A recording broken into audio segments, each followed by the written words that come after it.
Welcome to our channel. Today we how to register for ZoomInfo step by step clearly. To register for ZoomInfo, start by opening your web browser. In the address bar, type in www.zoominfo.com and press enter. Once the ZoomInfo homepage loads, look for the Sign Up or Get Started button.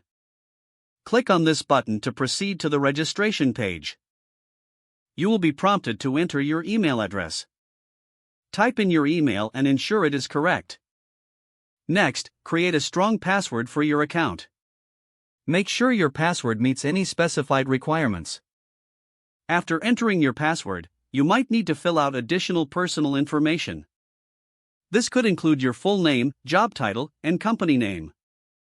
Once all required fields are filled out, review the information for accuracy. Scroll down to find and accept any terms of service or privacy policy agreements. After accepting the terms, look for a Submit or Register button. Click on this button to finalize your registration. You may receive a confirmation email shortly after. Check your inbox for an email from ZoomInfo. If you don't see it, check your spam or junk folder. Open the confirmation email and click on the link provided. This link will verify your email address and activate your account.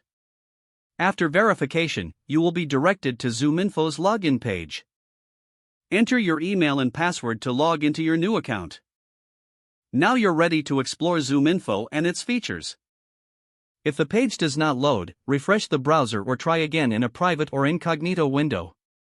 Make sure you are using the correct email address, then retype it carefully to avoid small typos.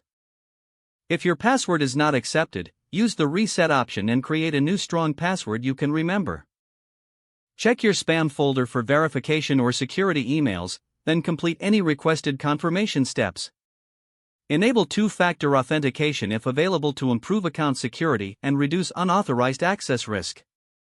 After signing in, review your profile details so your contact information and settings are accurate and current. Don't forget to like this video and subscribe to our channel for more step-by-step tech guides.